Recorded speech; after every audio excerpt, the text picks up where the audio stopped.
Hey, Brian from Garage Hall. Today I have a unique little gadget in here, and I'm going to put a picture up. Hopefully it shows up here, but that is a sailing winch. I have not been sailing for a very long time, so I'm not going to even pretend that I know the ins and outs of sailing.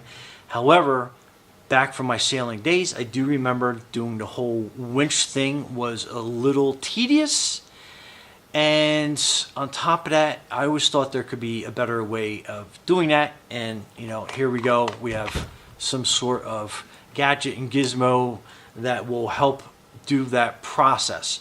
I do know they have larger, I guess, electric winches that you can that dual as a crank and everything else. But I know the type of sailboat I'm looking for is going to be on a smaller side, but you can probably use this on a bigger sailboat as well. And again, I don't want to be here to pretend or speculate on anything other than this is a gadget that I'm excited to have on my sailboat when I get a sailboat. And from what I remember, this will make life a lot simpler. So you can see how it's got that pattern. I'll bring it closer and hopefully better into focus.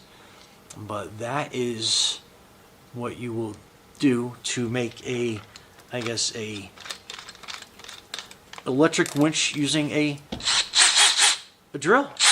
And I think that is like a fantastic idea. Just give you kind of an idea, and then you can easily reverse it depending on how you're running your winch. But I think obviously learning curve, getting back into sailing, I'm going to do everything manual to get a good feel of it.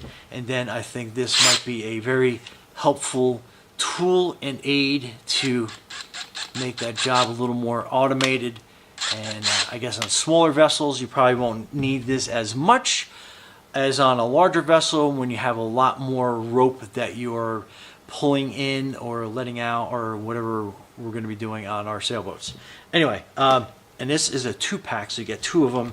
Now, one thing I did notice is you definitely need a larger drill.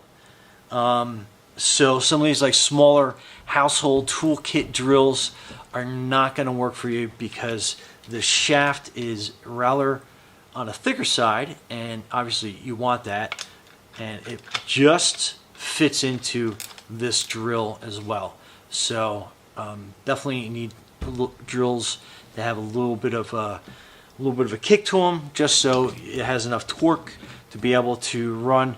And obviously, if this was any smaller, it could potentially, I guess, snap on you. So good size drill, good size tool.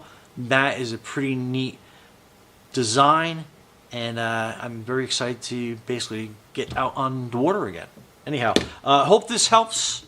And other than that, Brian from Garage Hall, thanks for watching, and be safe out there.